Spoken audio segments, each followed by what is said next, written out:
everybody. Thanks for tuning in to the Raven's Voice. This is Zealous here with Tierson and also our guest Penguin Deuce coming in to talk with us about honestly, the origin of the competitive scene for Armored Core in the U.S. This really traces back to some deep roots for us, and it's pretty mind-blowing to talk about this stuff today. It's going to be a lot of fun. Don't forget our plugs. Before we jump into that, before we jump into that, remember you can always email us at ravensvoiceacl@gmail.com. Also, be sure to drop on by our site. We always post the audio version of our podcast before we post the video version. You can drop on by theravensvoice.com. Also, you can get links to other AC sites there and all that other good gravy. We also got a discussion thread up over at ACL for this, and you can catch that as well as others who are joining in on the same discussion. So. Yeah, so here we are. We were doing some discussion. I want to give some big credit here at the Penguin. Thanks for coming on, man. Join us today for this. Welcome. And also ACU. Is great. You pulling by and getting a chance to say, hey, I just dropped a thread. Hey, does anyone want to talk about MoC? And this is the response we got. It's fun stuff. So. Yeah, when we talk about this is the beginning of a series that we want to discuss, and this, ranges pretty much across North America for the way the Armored Core tournament scene look like. I think we both think actually it's really important to start with the West Coast events because I know well before I even got any Midwest events or anything. I mean, this is what I heard about first.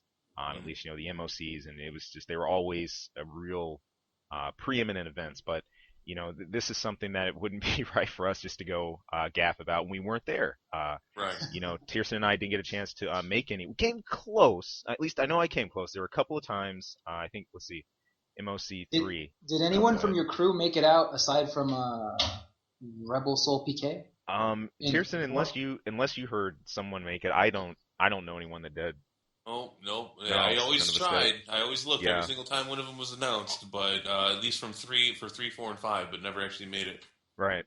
That sucks. So yeah, a lot of people flew in for those. Yeah, the Midwest ones would get a lot of people coming in too. Some I think said they drove as far as 10 hours and such. Of course, the Midwest obviously being a lot smaller. a lot of smaller states in comparison to California. But but California definitely, as huge as it is, you guys still got a lot of people from a lot of other states coming in there. It's my memory. Yeah, I think Kuroi Kenshin actually flew in from Japan one time. I think for number 2. I want to say it was MOC 2. I'm not sure if he flew straight to California or if he flew to Illinois or somewhere where Kai Kiski was at or someone like that, and then he came in with them. I forget exactly. But I want to say he flew in from Japan for one of them, maybe 2 of them, and I think the rest of the time he was here. Wow. Yeah. So just to lay down the groundwork, like we just said, for the U.S. Tournament scene, for the competition scene, it started in the West Coast. It started with the MOCs. MOC 1 being an AC2 event, MOC 2 being an AC2 another age event, and then 3, 4, and 5 go.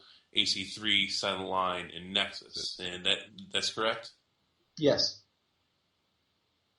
Cool. And you competed in 2, 3, and 4? Right, yeah. I got a hold of everyone just in time to go to 2. And I guess you could say I competed in 2. I kind of just went because Watcher insisted I go to get experience. But because I wasn't going to go after I had met those guys and realized how big the gap was between me and them. I was like, I'm just going to go to take up a spot. What's the point? And they're like, no, you should go, you can get the experience. It'll be good. And I was like, all right, fine. So then I went anyways, and I think I got 0-4 and knocked right out of the tournament. But I was there, and I was talking to a lot of people, and I made friends with quite a few people there. 3 and 4, I'd say I competed a little more.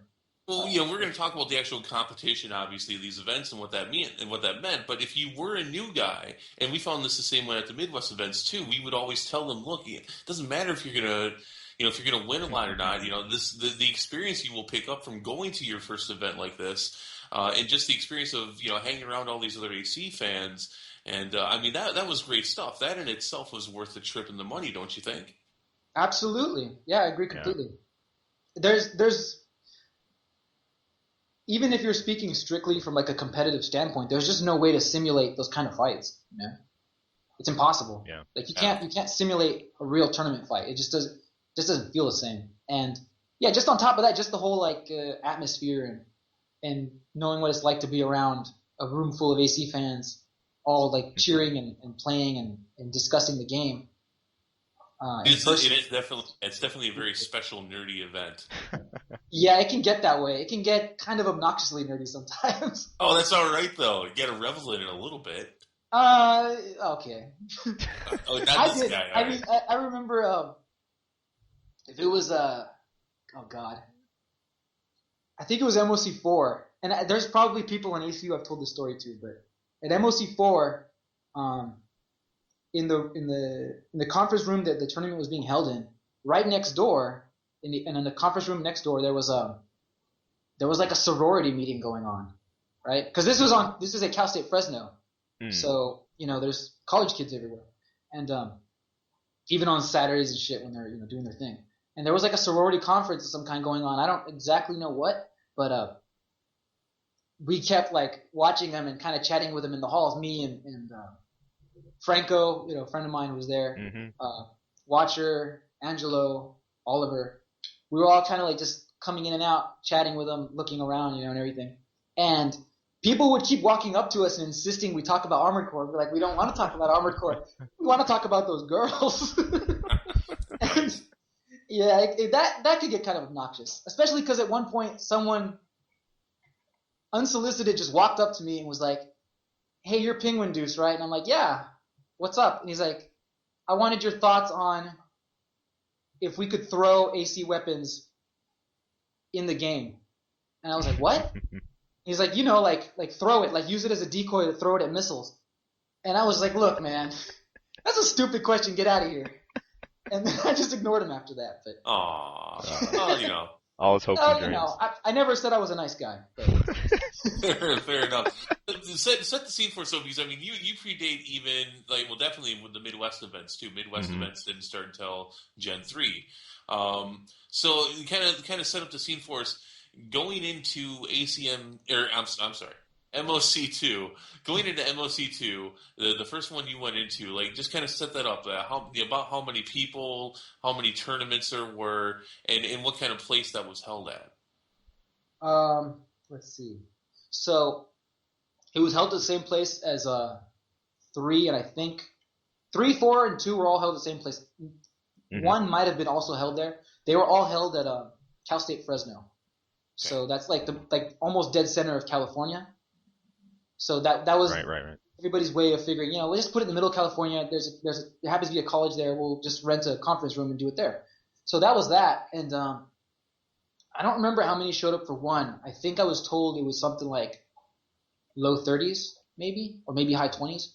MOC2, I want to say was low to mid 30s. For some reason, the number 35 keeps popping in my head, but I couldn't tell you that's what it actually is. Go with your instinct. Yeah, we'll just go with that then. And those are actual participants or people who showed up? No, these were participants. These were entrants. Okay. People who had registered to play in the tournament. And MOC4 had 41, I think, that had entered. Cool. And Wow. I think it was 41 that had entered. And MOC5, I have no idea because fuck Nexus.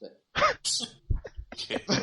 But there were more people there that had not entered. They were just there like for fun or whatever. For 5? No, for fun. Oh no! For 5, I can't give you too much because I don't know too much. But at 4, there was a lot of participants and a lot of people just watching. Yes, there was for all 3 that I went to, there was a lot of people watching and a lot of people playing. MOC4 definitely had the most of both though, because like I said, I think it was 41 entrants, and oh gosh, there must have been at least 100 people in that room. Wow. At most points during the That's not like counting people that were wandering around in the lounges downstairs and stuff. So, or even on the campus proper. Because lots of people were going in and out to go get food or to like take smoke breaks or to go go cry. Thank you. You laugh, but I'm serious. Oh, no, we Gotcha. know, we We know. know, Oh we yeah, know, because we're thinking back to a couple guys who rage quit or they got emotional. yeah, yeah, It man. happens, It's a tournament. People Yeah. get. So about how many tournaments were there though? And like, what were the standard rules for the events? Oh, if Was I there guess just one big tournament, or were there a few for that went on? MOC, no, there's it's one yearly tournament, so it would be like the equivalent of like a Super Bowl for Hmm. Oh, or okay. like the NBA Finals or something like that. If there were other tournaments during the year, they weren't MOC. MOC was only a single tournament that everybody prepared for the entire year. All right. People did other tournaments throughout California and even like in the surrounding states as preparation, but like MOC for us was like the World Cup, it was like the Super Bowl. Yeah. Actually, the World Cup's probably the better analog for it because it's like everybody's here playing for keeps, and everybody wants to win really fucking bad because Hmm. this tournament happens at the end of the life cycle of the game, and so Yep. yeah, so yeah, What it's were a the? Oh, big sorry, prize. go ahead. Oh no, I'm done. What were the standard rules? Was it just 2 out of 3? Was it double elimination? It was for all of the tournaments, I believe it was always best 2 of 3 all the way to the end, and it was double elimination the whole time. So yeah, there's a winners and a losers bracket, and I want to say that even for the final match, um, you had to the winner of the losers bracket, when he got to face the winner of the winners bracket for the title, he Hmm. had to beat him twice, I think, because he had to double eliminate the winner of the winners bracket, basically, which Okay. may or may Gotcha. not be different for how other tournaments had done it. But that was like the prize the winners bracket guy won was he had to fight less, and he basically got a mulligan for that. So Hmm. I mentioned that because I actually had to go through that for MOC4 when me and Watcher went at it for in the final.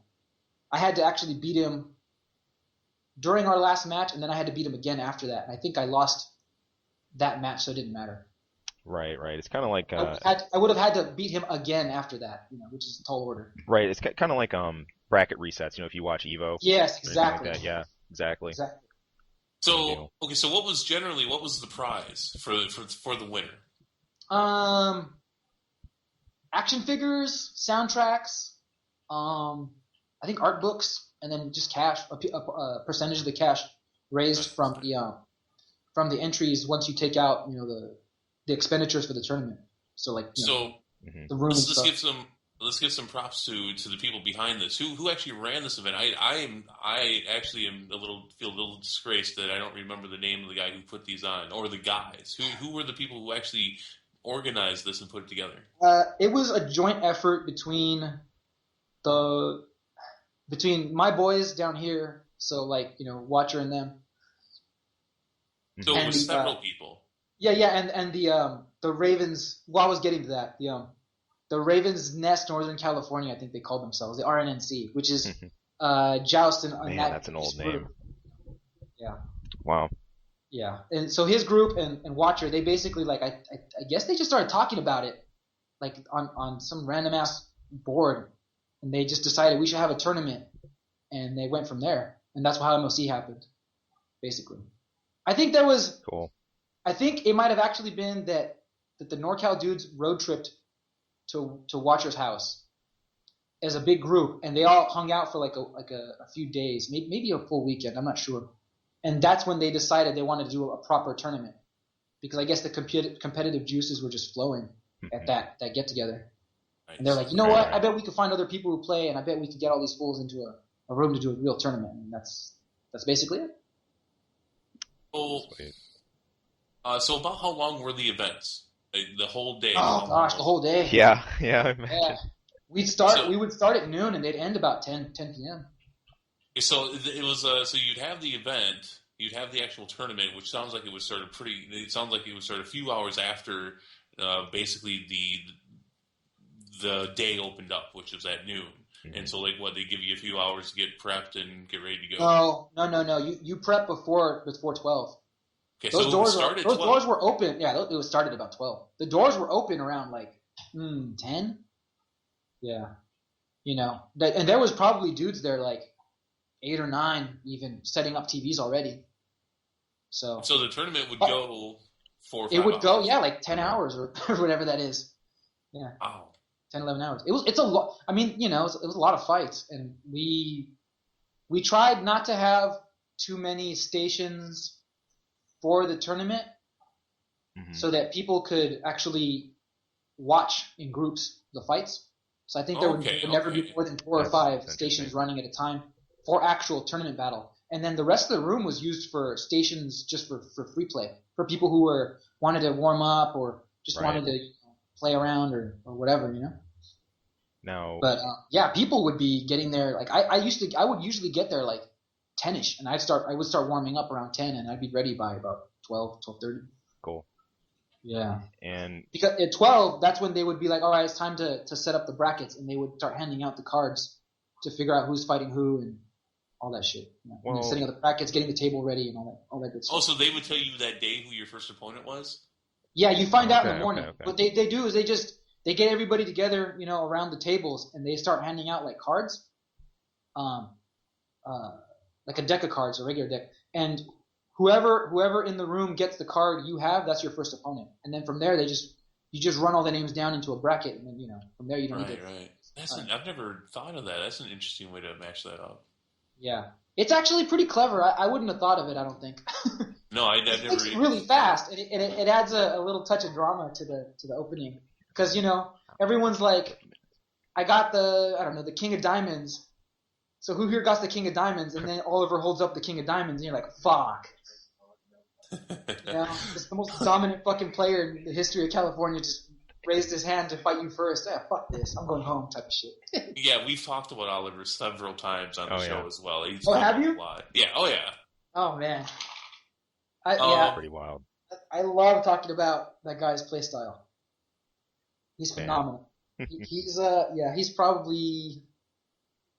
without a doubt, in my opinion anyways, without a doubt the most dominant player we've had here in California. Yeah, it sounds like he's probably one of the most dominant that ever came through the game. Overall. Probably. Overall. I wouldn't go that far just because I can't necessarily prove it. But no. I mean, if we're talking like just like throwaway opinions, yeah, probably. I don't know if there was in his heyday, I don't know if there's anybody on the planet who could take him consistently, Something that in part 3 of the series, that's something that Zelsa and I will talk about. That's probably one of the most contended discussions about these tournament scenes. That you had the West Coast, and then eventually the Midwest came out with theirs, and there were smaller events, but we never were able to get a definitive answer on that, and that's part of what East Coast had a pretty big group too, didn't they? No, they had some. They had some. Bill and Chris and Ethos and Wally and a bunch of other dudes, right? I remember that scene actually got kind of big.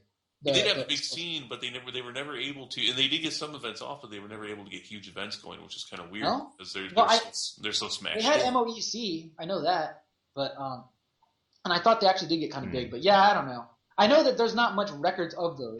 I think that's the key. It's the record tracking. When you're trying to look back at these, I think you more readily find, for example, if you were to go hop on AC Garage, you'd find MoC will probably pop up. You'll find probably some Midwest events, that come up, but it's just a little more obscure to exactly track some of the East Coast events. Because I remember they were really active, and that MoEC that they had actually did pretty big numbers, but there's almost no records of that stuff. I think even if you talk to like Chris now, I don't think I talk to him once in a while on Facebook, and I don't think we've talked about it ever.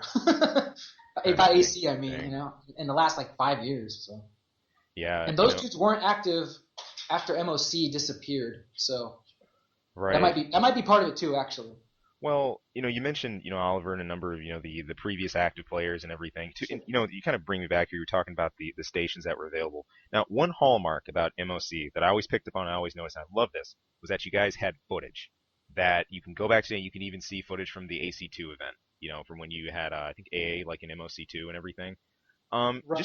Just a bit about that, like the recording stations. I mean, was there a main crew that you guys had set up who kind of ran that, or was it just who volunteered for the day, the basis? How did some of that work? I think there might have actually been somebody. It might have been RNNC guys specifically, because I don't remember us ever working that out. But I know that even going back to like 2 and 3, like before YouTube and all that stuff. What we would do is we would record as many fights as we could. I think either with recording equipment or I don't know when you could start recording matches on the memory cards. I forget when, but Yeah, I know. we would record them and then LR we had would make a big CD with all the fights, and we would just mail it to everybody who was at the tournament. I remember hearing about those on the forums. Cool. Yeah. I don't have any of those CDs. I thought I did. I don't have any of them. I cannot find them. But those fucking CDs had a lot of shit on them, man. Like the MoC4 one had, fuck. It must have been like 40 or 50 fights on it. Wow. Yeah. I put up a couple on YouTube, but I thought I put up more than there are. But I put up all the ones I had, so.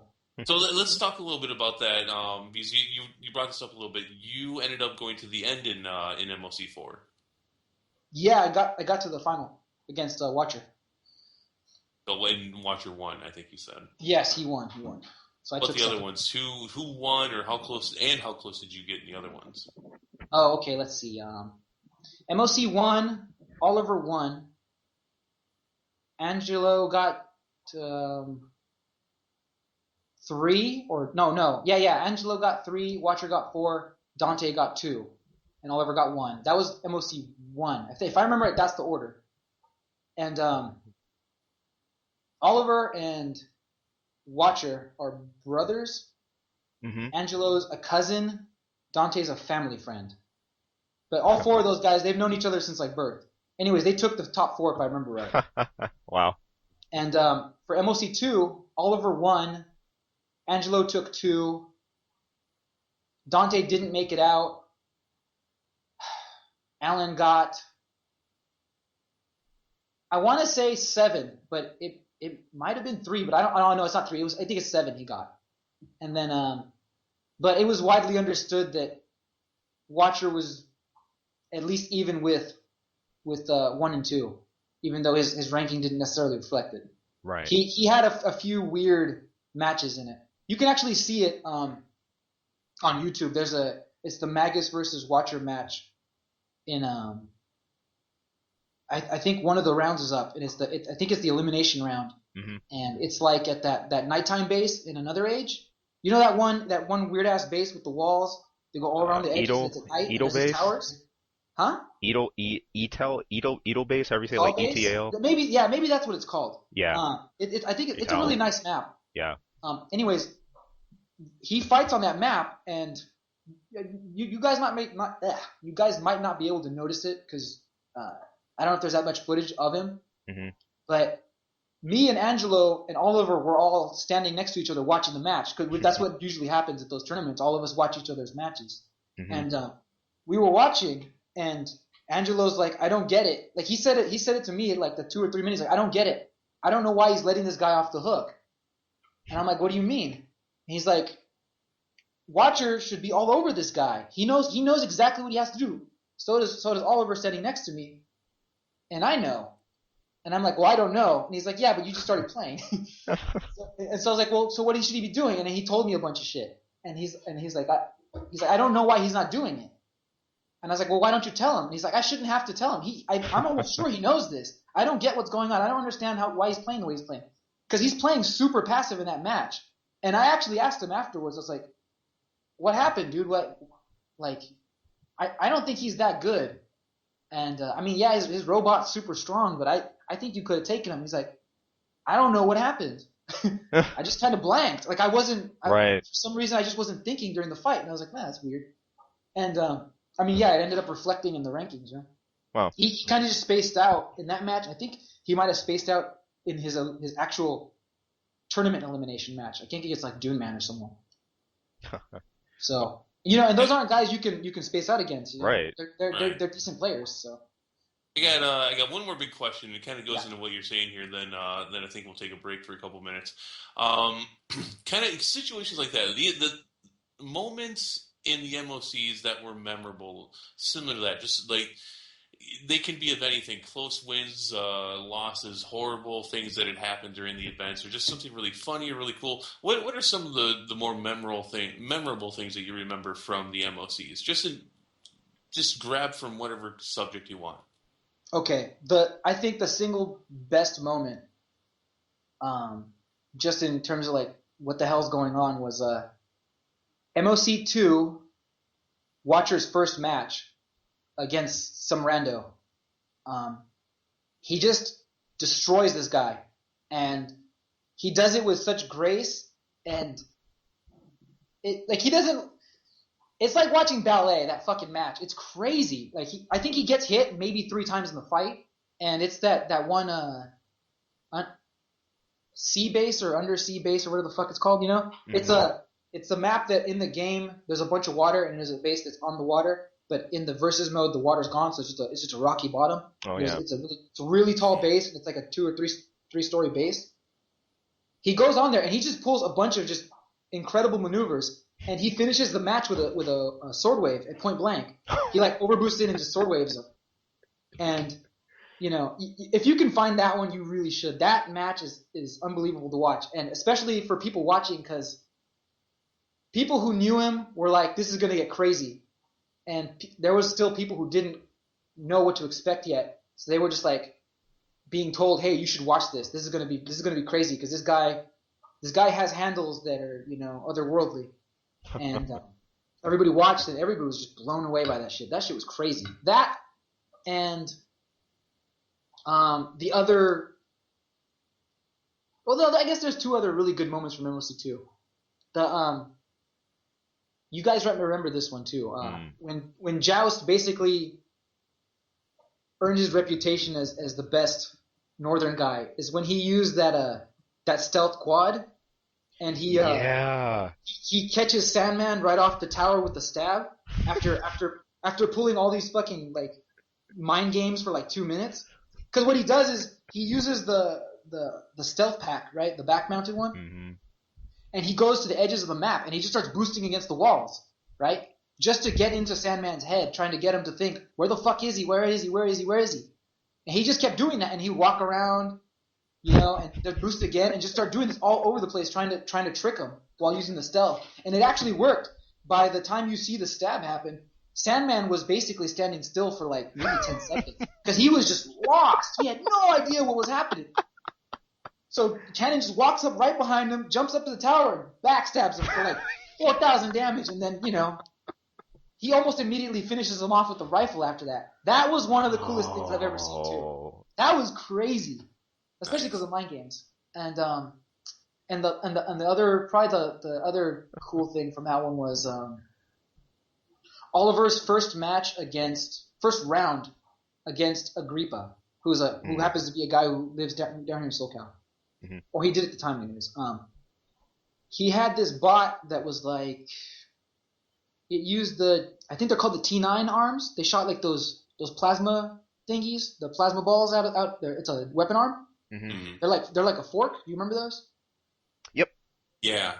If you use the limit break and then you just hold down the button, those things will basically destroy anything in the game in like 4 or 5 seconds. Yeah, he had those arms and the inside orbits. And I don't remember, probably some missiles or some shit. I don't know. Anyways, he's facing Oliver. And Oliver at this point, I don't think had lost a single round in the tournament. Like, he was just steamrolling people because he was using a lightweight with a K-Saw and just a K-Saw, no back weapons, no sword, Mm-hmm. no nothing. Mm-hmm. And he was just, you know, running people over like he does. And this match starts, and, you know, they meet up in the middle of that atoll base. They're slugging it out, and this guy is managing to not get completely eviscerated by Oliver. So everyone's like, oh, that's interesting. So people start gathering and watching. And then all of a sudden, he did something that got Oliver to back off for just a few seconds. And in the few seconds he backed off, he overboosted. He hit the overboost, turned around, got to one of the corners of a tall base on the outside of the wall. Mm-hmm. So he basically overbooted just over the wall and landed. And so Oliver was, okay, fuck it, I'll chase him. So Oliver goes over there. And right when he gets over the wall, he's already aiming up with the T9, and he has 3 of those stupid fucking inside orbits out. So Oliver jumps right into this dude's trap, and he shreds Oliver for like 3,000, 4,000 life right there. Oh. Right? And Oliver's like, what the hell? And everybody's like, what the hell? Because none of us expected that trick. And I was like, man, that's one of the sickest tricks I've ever seen. And So the fight just turned into complete warfare at that point, and they both like. It got so hectic that I think they both ended up just cutting the limit release and deciding to just end it in the overboosting flying battle like a fucking like Jets. And that was, I think, the only match Oliver overboosted in for the whole time because he got desperate. Wow. You know? And you never see Oliver get desperate. Wow. That's hardly ever happens. That guy's always in control. So that was really incredible to see. So yeah. Nice. So let's take a break for a couple minutes. All right, we'll be back with Penguin Deuce. Talk a little bit more about the West Coast scene, and all right, we'll see you back in a couple.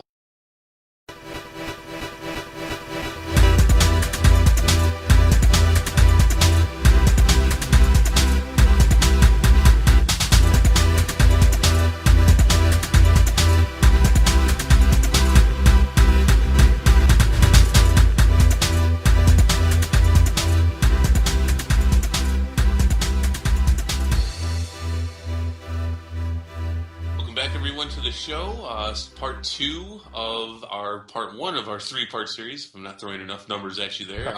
We are talking about the West Coast. We're talking about MoC. We are here with Penguin Deuce, AC veteran, West Coast veteran, filling us in and getting nostalgic with the MoC events. And all right, so yeah, let's get back into it. Before we talk about the rest of the winners for the other MoCs, something I wanted to ask you about. I think we touched on it a little bit. Overall, what was the demeanor like at these events? I mean, was everybody pretty calm and cool? Did anyone ever get out of control, or was there ever any yelling matches between people? But so anything specific like that ever happened? But generally as well, how was the demeanor between participants? Oh man, I got a few stories for that. I'll see if I can maybe not tell all of them, but generally speaking, yes, it was pretty calm. People were cool with each other. You wouldn't get too much shit talking. You might get a little back and forth. I think for the most part, the people who would actively talk trash were all buddies. And everyone else was probably too, I don't want to say timid because they already came out to a tournament to fight, so they can't be that timid, but I don't know, shy, introverted, whatever. They're not, they weren't, a lot of those players were not the type, I think, to just out and out talk shit to you to your face. But they would on message boards, but maybe not in person, And it's funny because, okay, so at MoC2, I gotta stop telling MoC2 stories. At MoC2, that was, like I said before, that was my first tournament that I had gone to, and I went with my buddy Franco, who at this point hadn't played AC at all. He just was like, "I'm gonna go visit my family out in Fresno. You mind if I ride with you? I'll hang out with you while we're out there, and then we can go hang out at my family's place, in the meantime." And I said, "Sure, you'll come with me then." And so we went, and I don't remember exactly what happened, but oh no, I do remember. Okay, this is what happened. So Watcher was gonna have his a match with somebody, right? Some fucking some dude's cousin. This guy named everybody just called him Red Shirt after this. This is the moment he became famous. You might remember him from the ACO and the old Ravenhaven boards, the Red Shirt guy. Because there's a really long and illustrious history to this man. No, I missed this one. Go on though. Okay, well, so anyways, this guy earns his name right now. So Red Shirt walks into the conference room, and his cousin's about to fight Watcher, and he reaches across Watcher's face with like a box of like nachos, right? Cheesy nachos. He's like, "Hey, I got these for you." And Watcher has to move his head because this dude's reaching across his face, right? And I looked at him like, what the hell? And Franco, he sees this, and I already introduced him to Watcher, so as far as he's concerned, Watcher's family. Mm-hmm. So Franco's not the one to try. I'll put it to you that way. As soon as this dude reaches over, Franco runs over and grabs this dude by the collar and just slams him into the wall. He's like, "Hey, fool, don't disrespect my homie like that. Don't be putting food across his face." And Red Shirt's like, "What the hell is going on? Why am I against the wall?" And he looked around, and and in the time Francisco slammed him, Angelo was already standing behind him, waiting for him to do something, to make a move, you know. And Angelo's another one of those guys you don't ever want to try, because these dudes Francisco is one of those dudes who has like the 2 full sleeves of tattoos. Mm-hmm. He rides motorcycle. I used to ride motorcycles all the time. He's like 250 pounds. He's just a mean person. You know?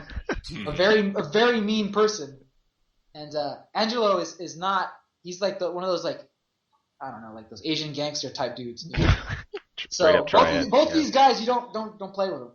You know, unless you're boys with them, then it just doesn't matter. But so these dudes were about to kill this guy, and he's like, I don't know what's going on. And so I jump in at this point. I'm like, look, don't put food across people's faces, man. They're trying to play games. If you want to talk to your cousin, just go around to your cousin and talk to him. I'll call these guys off.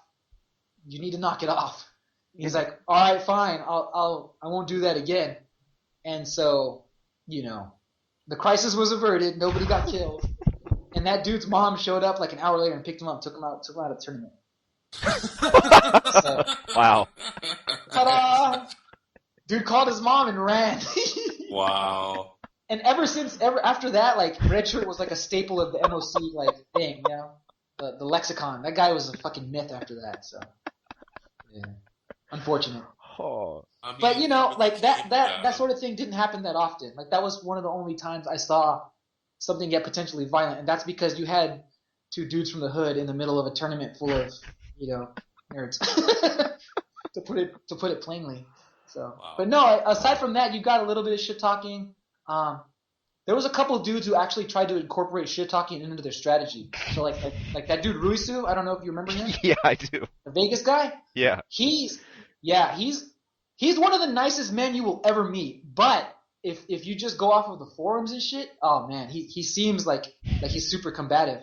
But he's seriously one of the nicest and most gracious people I've ever met. Like he was the kind of dude who, like, I think Francisco went to so Francisco is Franco, if you guys hadn't figured it out. Mm-hmm.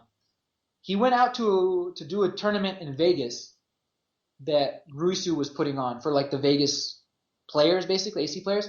And he was like, hey, I was wondering if one of you Cali guys could come out. And I couldn't make it for that one, but Franco was like, yeah, man, I'm down. I'll come out. So he came out, and Ruizu basically just put him up for the whole weekend. He's like, no, my house is your house. Everything in here is yours. You're not paying for a single thing while you're here. Wow. I don't care if it's food, drinks, the place to hang out, your entry fee for the tournament. None of that shit you're paying for. Everything's on me. And he took perfect care of him while he was out there, you know? And that's the kind of guy he was, despite how he came across on the forums. And even in tournaments, like, he would start talking shit and stuff, but it was all just, like, part of his mind game. You know? This is the part of the AC community that always reminds me of, like, WWE. We had so many personalities like that would, you know, you would think someone was one way, but if you actually went to these events and were active and participated and actually got to know somebody, you'd see another side. That's, wow. Yeah. Want to see you have that too. You know, it's kind of just the nature of being on the internet, you know? Like, yeah. The anonymity just, like, it makes people talk in ways that they wouldn't talk if there was ramifications, or at least talk in a way if they were mindful of their own manners, you know? Because in some cases, you won't say something to someone to their face because you don't want to get punched, but sometimes you're just like, oh, that's right, you're supposed to show manners to these people. You know, so yeah, it happened a lot. One guy who actually was as much a jerk on the board as he was in person was Cobell. I don't know if you guys remember. I know him. Yeah. Shout out to him. He's the homie. But yeah, he was an asshole to people. Man. He would just tell you, like, you're garbage to your face on the board and in person. Daggum. Yeah, he was a trip. He actually almost got into a fist fight with Franco because, and this was once Franco started playing, because we went to an ACO tournament before MoC 3. There was like some ACO tournament at EJ's apartment. Mm-hmm. And so everybody, including the NorCal guys, actually came out for this tournament because we all wanted to support ACO, since this was like ACO's first big tournament. So we were like, yeah, let's all go out, we'll enter, we'll have some fun. We don't need to treat this like an MoC, obviously, but we can at least, you know, give the people some fun here. Something to talk about. So we go, and Francisco is meeting all these dudes for the first time, and he meets Cobell, and Cobell says some smart ass shit like he always did. And Francisco was like, "I'll break your arm if you say something like that again." And he's like, so Cobell was like, "What?"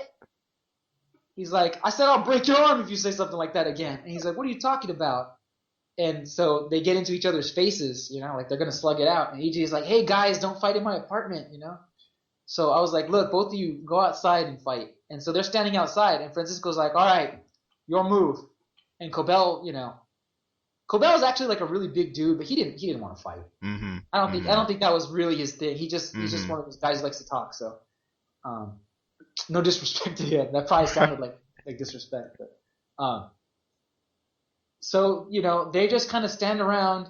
Cobell starts to think the whole situation's funny, but he's heated, and when he gets heated, there needs to be some kind of release. And so eventually I was like, "Look, why don't you guys just arm wrestle?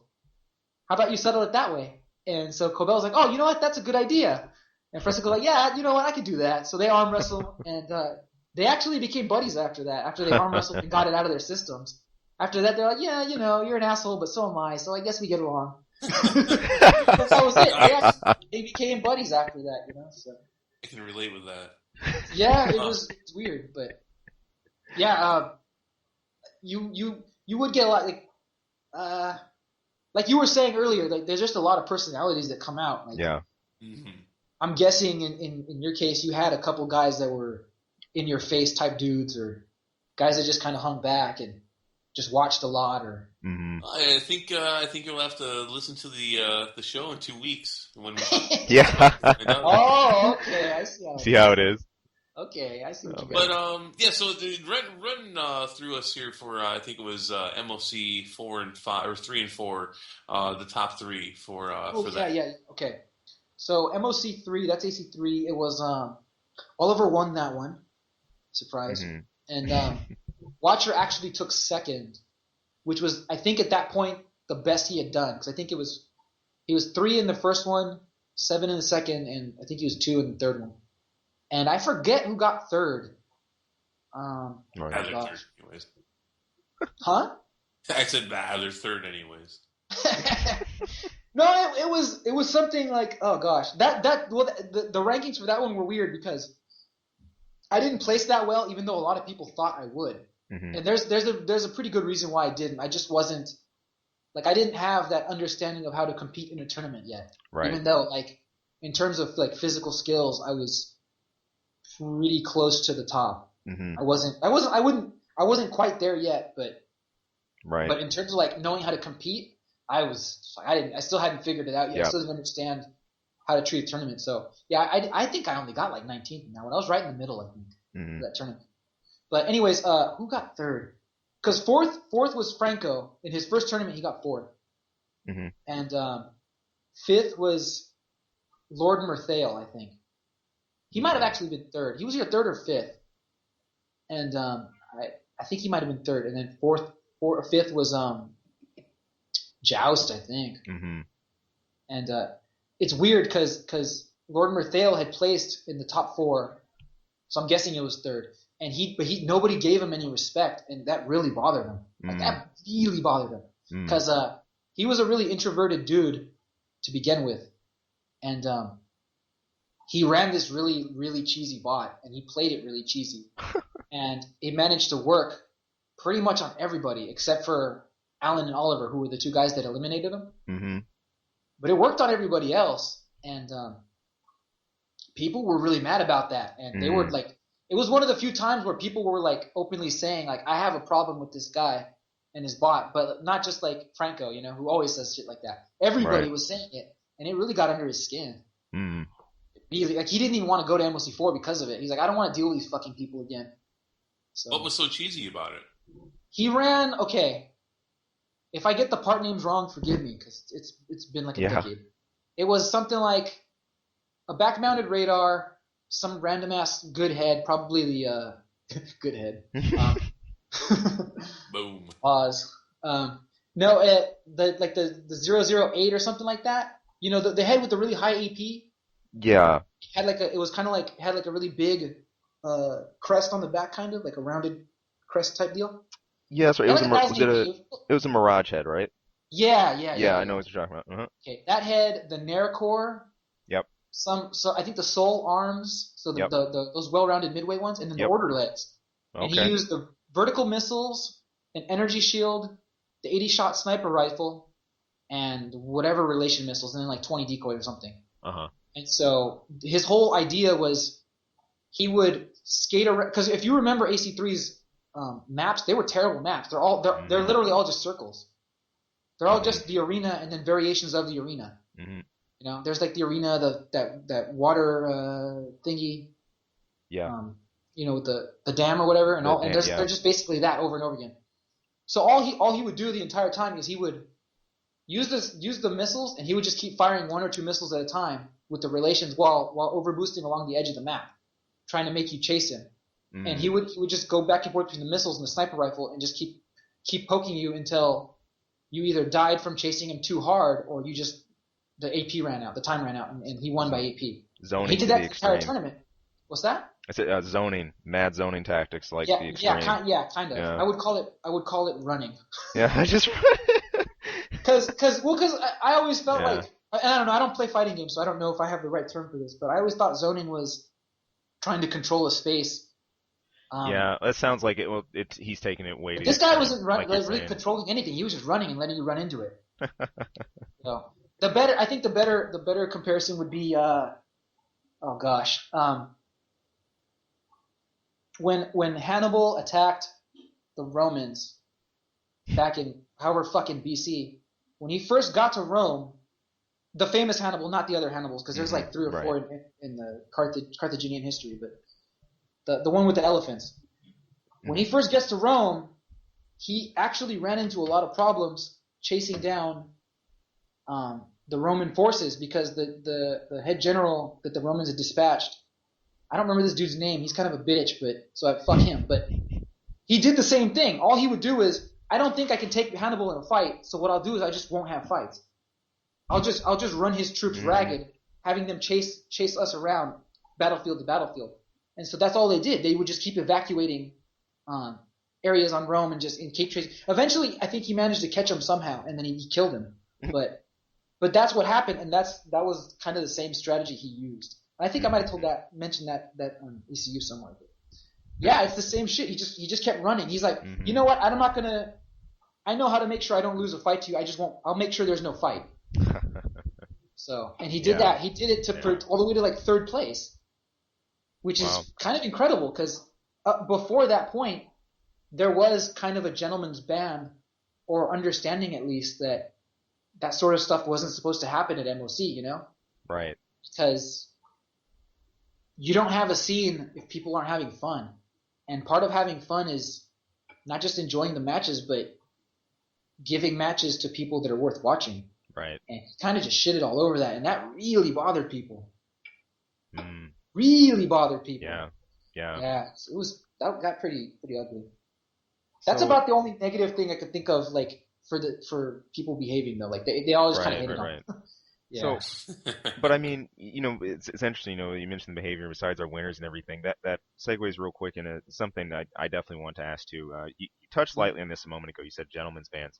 As far as the rulings and the ban list and everything that you had for these, I mean, was that ever much of a factor coming into MOCs? Like how much pre-screening time, if any, like did people look at? Okay, well, said part is a little too much, you know, there's an understanding not to do said tactic or said part, or, you know, this straight up needs to be taken out of the tournament, because this is going to be something, you know, very, very, very strong. I mean, how much of that was discussed, or, did this pop up? We spent literally the entire year discussing the ban lists and the rules. We actually went, for all of the tournaments, we spent pretty much the entire year discussing the rules for that tournament, even when the rules wouldn't change too much from game to game. We were really exhaustive about them too. Like we would argue about them all the time, the entire year. Well, I guess debate's a better word, because argue sounds kind of negative. And I don't think any of us ever came at each other, but we would debate it all the time, and we would actually run as many tests as we could. So you know, here in Southern California, a lot of the time what we would do is we would just hold mock tournaments among us, you know, like I would just go to Angelo's house and be like, hey, call up your family, let's do this, let's just have like an 8-man tournament right here using these proposed rules that they have up right now. Let's see what we find out. And also those fantasy tournaments I used to do on ACO, especially for MLC4, those were basically the authority for how the rules were created. Awesome. Because those tournaments were super exhaustive, and they were probably the best way to find out, what was okay and what wasn't okay for the kind of tournaments we wanted to run. Right. So, Right. yeah. Pretty slick. I mean that's always, I know, something that factors into events. I mean, especially the old events. You'll think of very strong dominant things. For example, when I think of AC2, K-Saw Mark II comes to mind. It's just Right. a hands down mad powerful laser rifle. You look at parts like that. It's like, well, how do we approach that and how do we address it? So, yeah, I think that's something you'd probably hear echoed across other groups that worked on this stuff hard too, really thinking like all year and kind of going over it. So that's cool though. It's tricky, man. It's really hard because some people have different ideas of right, what's fair, what's fun, and there's this you have to stay really objective right, when you're putting together the rules, because you don't want to just ban things that disadvantage you specifically. You want to yep, open it up for everybody, and make it fun and keep it fun and keep it so that the scene can grow and people enjoy themselves and want to do it again and want to keep playing. right, Because that's the only way your scene thrives, is right. by having fun. As common sense as that is, it's easy to forget. When you're working on this stuff. Yeah, and you were talking about how the fantasy tournaments played a role in these. Now, I think you were saying during our like pre-talks and everything that the fantasy tournaments were something you invested a lot in anyway, Oh yeah. time-wise, and that you put everything into. Just you mind talking a bit about those? Like, where did primarily? I know you posted there was some stuff on ACO, I believe. Oh Yeah, these popped yeah. up. But yeah, just talk a bit about that. Okay. When ACO was created, um, I don't remember exactly why EJ and I talked about the fantasy tournaments, Hmm. but it came up that I was like, you know what? I got a good way to do promotion for your website. How about I run my own subforum on it that's a fantasy tournament thing? Hmm. And he was like, you know what? That sounds like a good idea. I'll let you do it. I'll make you the mod of that little subforum or whatever, and you can just do whatever the hell you want in there. And Cool. he was like, okay. Or I was like, okay, cool. And so I started trying to figure out how to do fantasy tournaments and everything. And Franco had gotten good enough at that point that I felt like me and him could accurately do a tournament with just the two of us, Right. just like a fantasy tournament. And we just started. We figured out our rules that we wanted to do, and then when we started talking to the Ravenshaven guys a lot with those results, because they would always want to talk about the tournaments and stuff too. Hmm. And like I mentioned earlier, we'd always be talking about the rules for MoC, because ultimately everything came back to MoC for us. Right. We were just like, you know what, give us those rules, we'll run them in our fantasy tournament, we'll see what happens. And so yeah, we were just like, let's try out our first tournament. I think it was like 16 or 32 was the first one. Hmm. And I said, I told a few people I was going to post it, and then I actually posted the topic, and then the couple people I had told right before were like started linking me to other forums and like game FAQs and all those other places. They're like, hey, we made a post there for you, advertising your thing to tell them to go register at ACO. Hmm. And fucking, I think that 16 or 32 man tournament was full in like 15 minutes or something like that. Wow. There was a crazy amount of posts just showed up, and I was like, what the hell? I ended up, I think it got to like 20 something bots were posted or sent to me or whatever the rules were for how you entered them. Hmm. And I had to tell a bunch of people, I'm sorry, you can't get in. I'll put you in for the next one though. And Wow. and then we ran it, and it went great. Everyone seemed to really like it, and it just took off from there. And yeah, like in the pre-talks we were talking about it, I had that we were doing. I think I did 2 or 3 64-man tournaments, and those things would fill up in hours. You would just like I would make my post saying, "Hey, tournament registration open," and then you would see like every other forum that existed for AC. You'd see posts showing up saying, "Hey, registration open, get in there, guys." Hmm. And there it was. And we did them, I think, monthly when we were doing them for Silent Line, so MOC4. No, hardcore. Yeah, it was monthly, Man. and I think the last or second to last tournament we did, it was a Champions tournament, and it was something like the winners of every single fantasy tournament we had, plus a few specific like grudge match winners. I think because we did grudge matches too. I think they all got automatic entry, and then everybody else. I think I either, if they didn't want to enter the bot they had entered for the tournament, they had placed well, they could enter, I think, something else. I don't remember. Right. But I know that we did like a Champions tournament for all the dudes who had ever placed well or won at some point. And we just that was like the last huge one I did, because those 64-man ones were too draining. So I started reducing it to 32 and 16 and shit. And I think that's the last big one actually was a 64-man. Wow. So yeah. So, yeah, and it's funny, today, we look back at that. I'm sure, if you're to dig around if you look around closely for an archive, you might be able to, unearth some of this stuff. But yeah, that's just kind of neat to hear something that was so prominent.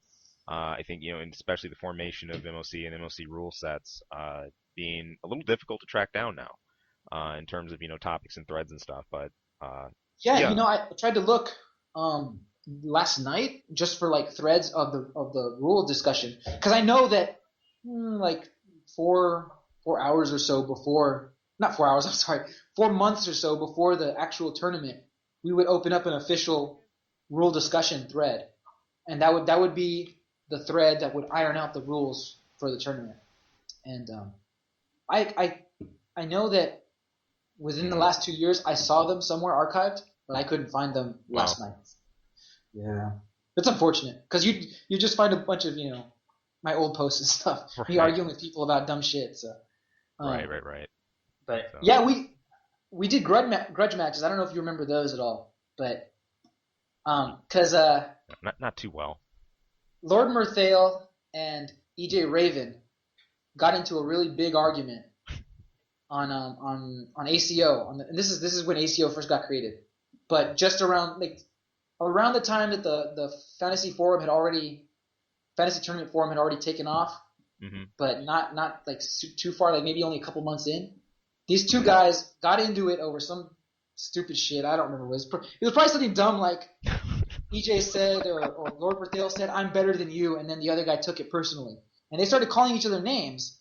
And it was a really strange thread, because you're like this is the owner of the website, and right, some guy who everybody thought he was friends with, calling each other names and like, "No, I'll fuck you up if we play. You're no good. I'm better than you." They decide to settle it in a 11-round match, face to face, of course, an 11-round grudge match, And they were like, "Mike, Franco, you need to, or Penguin Deuce, I guess, whatever. You guys need to come out and watch so you can be the witnesses for this. I'm gonna record all of the fights, and you guys are the witnesses, and we're gonna put it together. And I want you to do a write up for it like you do for the fantasy tournaments." And I think I told him no, and I think he ended up just doing it himself. But I did go to witness, but I think I told him I wasn't gonna do the write up because I didn't want to. So that was the context to this. I do remember EJ running a gauntlet of matches specifically, but I didn't know the surrounding events behind it. Okay. Yeah, oh yeah, they were pissed off at each other because they were talking too much trash to each other. They took it. The two of them took it personal, so they decided to settle it with an 11-round grudge match. I think it ended up in a draw,